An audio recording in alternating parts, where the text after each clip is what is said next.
یاد رکھیے گا اذان کی آواز سننے کے بعد آپ صرف 2 ہی کام کر سکتے ہیں، اس کے علاوہ تیسرا کام آپ کے لیے جائز نہیں ہے۔ اگر آپ کھانا کھا رہے ہیں اور اسی بیچ اگر اذان کی آواز ہو جاتی ہے تو آپ کھانا مکمل کر لیجئے، پیٹ بھر کر آپ کھا لیجئے، کیونکہ پیٹ کی بھوک بہت بری چیز ہے۔ اگر یہ کہہ دیتا اللہ تعالیٰ کھانا کھا کے نہ چھوڑو، اسی میں جاؤ، بیچ میں جاؤ، تو ہم نماز پڑھتے دماغ لگا رہتا کھانے میں، جلدی امام، اور کہیں اس نے پڑھ دیا ہوتا الف لام میم ذالک الکتاب لا ریب، کمینے اتنی لمبی صورت ہمیں بھوک لگی ہے، تو اس لیے کیا کہا، پہلے کھانا کھا لو، اور دوسری اذان کی آواز آ رہی ہے اور ہمیں قضاء حاجت، پیشاب یا لیٹرین کی ضرورت ہے، تو پہلے ہم وہ کر لیں، ورنہ ایسے کرے رہو گے اور پیٹ اندر کی طرف دھسائے رہو گے، کہیں یہی نہ نکل جائے، تو اس لیے یہ کام کر لو۔ ضروریات میں یہ چیز آتی ہے۔ ایک اور الگ چیز ہے کہ کوئی باپ بیمار ہے اور ایمرجنسی ضرورت ہے، اس کو ابھی آکسیجن چاہیے اور اذان کی آواز آ رہی ہے، تو ایسے موقع پر باپ کو لے کر بھاگیے آپ ہاسپٹل، پہلے آکسیجن دیجیے اور اس کے بعد میں نماز پڑھ لیجیے، ملتی ہے جماعت تو ٹھیک، نہیں تو بعد میں قضا۔ نیت یہ ہونی چاہیے کہ اگر باپ کی طبیعت خراب نہیں ہوتی تو میں جماعت کے ساتھ نماز ادا کرتا ہوں، یہ چیز ہے۔ لیکن میچ دیکھنا، کیرم بورڈ کھیلنا، کھیتی باڑی کرنا، کھیت میں دانا ڈالنا، بیج بونا، کھیت جوتنا، اس میں لگے ہیں اور اذان کی آواز آ رہی ہے اور ہم پرواہ نہیں کر رہے ہیں، تو اس کو کہتے ہیں نماز سے اعراض۔ وَمَنْ أَعْرَضَ عَنْ ذِكْرِي فَإِنَّ لَهُ مَعِيشَةً ضَنْكَا، جو نماز سے اعراض کرے گا، جو ہمارے ذکر سے اعراض کرے گا، ہم اس کی روزی کو تنگ کر دیں گے۔ اب کل والا واقعہ وہ ہمارے یو پی کا واقعہ ہے، لونی غازی آباد سے جو دلی کو ایک سڑک جاتی ہے بائی روڈ، بیچ میں ایک جگہ پڑتی ہے لونی، بہت امیر مسلمان رہتے ہیں وہاں پر، دولت مند لوگ رہتے ہیں۔ سن 1995 کے اندر، 1995 کے اندر اس لونی میں 2 سگے بھائیوں کی شادی ہونا تھی، 2 سگے بھائیوں کی شادی ہونا تھی، کل ان کی بارات جانا تھی، آج کی رات انہوں نے رنگ رلیاں منانے میں گزاری۔ یہ دونوں سگے بھائی دلی جاتے ہیں، ہے ہی کتنا دور، غازی آباد سے دلی 50 کلومیٹر اور بیچ میں لونی، یعنی تقریباً 25 کلومیٹر وہاں سے دلی۔ اپنی گاڑی لی اور طوائفوں کو اکٹھا کیا اور 10-12 طوائفیں انہوں نے سودا کیا اور ان طوائفوں کو لے کر آ گئے، اپنی گاڑی پر نہیں، طوائفوں کی گاڑی الگ تھی اور ان دونوں بھائیوں کی گاڑی الگ تھی۔ جب دلی سے یہ طوائفوں کو لے کر آ رہے تھے تو دونوں بھائیوں کی گاڑی آگے آگے چل رہی تھی اور طوائفوں کی گاڑی پیچھے پیچھے۔ مغرب کے بعد ان طوائفوں کو اس نے کھانا کھلایا اور عشاء کی نماز کے بعد شروع ہو گیا ناچ گانا۔ محلے کے اپنے دوستوں کو اس نے بلا لیا، اس کا گھر کھچا کھچ بھرا ہوا تھا، میوزک بج رہی تھی، ڈھول تاشے بج رہے تھے اور طوائفیں بھی اپنے چڑک بھڑک لباس کے اندر، نیم اڑیاں، آدھی ننگی، وہ طوائفیں اپنے پیروں میں گھنگرو پہنے ہوئے، پائلیں پہنے ہوئے، اور ان کی چھنکاریں زمین کی اوپر چلنے لگی اور ان طوائفوں کے ٹھمکے مٹکنے لگے، ان کی کمر اور ان کے جسم انگڑائیاں لینے لگے اور پوری کی پوری رات ناچ و گانے میں گزرتی ہے۔ طوائفیں ناچ رہی ہیں، گا رہی ہیں، نیم برا اور اخلاق سے گرے ہوئے گانے بھی وہاں آ رہے ہیں اور یہ اپنے جسم کی نمائش ہو رہی ہے، اپنے فن کا اظہار کیا جا رہا ہے، اور یہ شراب کا دور چل رہا ہے، نوجوان شراب پی رہے ہیں، یہ دونوں بھائی بھی شراب کے نشے میں چور ہیں اور ناچ گانے میں مصروف ہیں۔ دیکھیے اللہ کے ذکر سے اعراض کرنے کا انجام کیا ہوتا ہے۔ کیرم بورڈ کھیلنے والوں سنو، کرکٹ میچ اذان کی آواز آنے کے بعد بھی بند نہ ہو، سنو، اپنے کام اور دھندوں میں مصروف رہنے والوں اور نماز کا جنازہ نکالنے والوں سنو، پوری رات ناچو گانا چلتا ہے، صبح فجر کی اذان کی آواز آنے لگتی ہے جو ان دونوں بھائیوں کے گھر سے صرف 200 قدم یا 300 قدم کی دوری پر ہے. مؤذن اذان دے رہا ہے، اللہ اکبر اللہ اکبر اللہ اکبر اللہ اکبر. مؤذن اذان دے رہا ہے.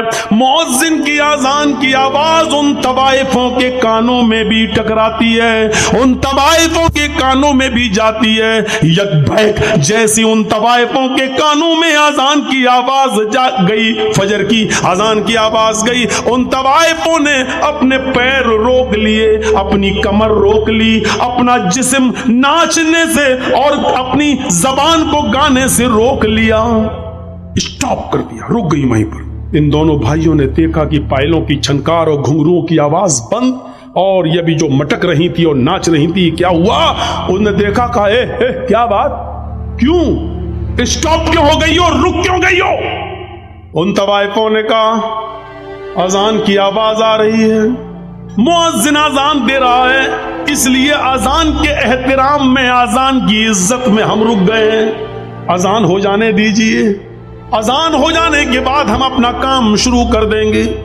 ان دونوں بھائیوں نے کہا یہ اذان تو دن بھر میں 5 بار ہوتی ہے، تم تو روز روز نہیں آتی ہو، تم تو بار بار نہیں آتی ہو. مؤذن اپنا کام کر رہا ہے، تم اپنا کام کرو، چلو ڈانس کرو، ناچو. ان دونوں طوائفوں نے کہا دیکھو ہم بھی مسلمان، ان طوائفوں نے کہا ہم بھی مسلمان ہیں، مانا کہ ہم بہت غلط کام کر رہے ہیں لیکن اذان کی عزت ہم کرتے ہیں. اذان جب ہوتی ہے تو ہم کوئی دھندا نہیں کرتے ہیں، ہم غلط کام روک دیتے ہیں، کم سے کم تھوڑی دیر کی تو بات ہے. ان دونوں بھائیوں نے کہا مزدوری لینا یا نہیں لینا ہے، پیسہ لینا یا نہیں لینا ہے. ان طوائفوں نے سوچا کہ پوری رات کی محنت مزدوری کہیں یہ مار نہ لے، تھوڑا سا بہانہ اس کو مل جائے تو کہیں یہ غصب نہ کر لے، اس لیے کہنے لگی. انہوں نے ناچنا شروع کر دیا. یہ ناچ اور یہ گانا اذان کے وقت بھی ہونے لگا. ادھر اذان ہو رہی ہے اور ان کے گانے چل رہے ہیں. یہ اذان بھی گزر گئی، ناچ گانا تھوڑی دیر کے لیے بند ہوا، لیکن ان دونوں بھائیوں کے اصرار پر پھر شروع ہو گیا اور صبح کے 7 بجے تک یہ ڈانس، یہ ناچ، یہ گانا چالو رہتا ہے. اس کے بعد ختم. طوائفوں کو پیسے دیے. ان طوائفوں نے کہا دیکھو تم مجھے لے کے آئے ہو، تم مجھے چھوڑنے بھی جاؤ گے، راستے میں لوگ ہمیں لوٹ لیتے ہیں، ہمارے غلط ہونے کا غلط فائدہ اٹھاتے ہیں، ہمیں کھینچ کر کھیتوں کی طرف لے جاتے ہیں، ہماری عزت کی چھلنی چھلنی کر دیتے ہیں، تم لے کر آئے ہو، مجھے چھوڑنے بھی جاؤ. ان دونوں بھائیوں نے کہا چلو دن میں 2 بجے بارات جانی ہے، 4 بجے بارات جانی ہے، مغرب کے بعد نکاح ہونا ہے، عشاء کے بعد رخصتی ہونا ہے، ہم تمہیں چھوڑ آتے ہیں. 25 کلومیٹر ہی تو ہے یہاں سے دلی. ان دونوں بھائی اپنی گاڑی میں بیٹھتے ہیں، ڈرائیور کو اپنے آگے کی سیٹ پر بٹھاتے ہیں، دونوں بھائی پیچھے بیٹھتے ہیں.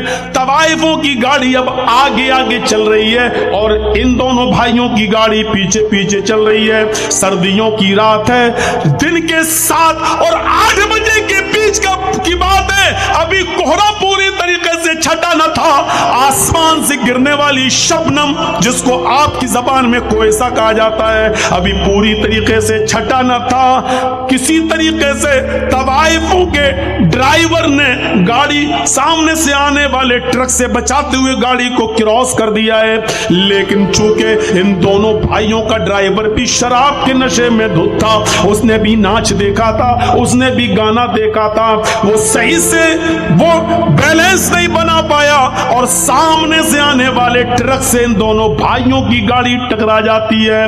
ٹکر اتنی تیز تھی کہ ان دونوں بھائیوں کی گاڑی 25-30 فٹ دور ایک کھائی میں گرتی ہے اور چاروں طرف سے پچک جاتی ہے. فوراً لوگ جمع ہو جاتے ہیں، کسی طریقے سے اس گاڑی کی کھڑکی توڑی گئی اور ان دونوں بھائیوں کی اور ڈرائیور کی لاش نکالی گئی. اللہ گواہ ہے، اللہ کی قسم، جب ان دونوں بھائیوں کی لاش نکالی جا رہی تھی تو پہچان میں نہیں آ رہا تھا کہ بڑے بھائی کی لاش کون سی ہے اور چھوٹے بھائی کی لاش کون سی ہے.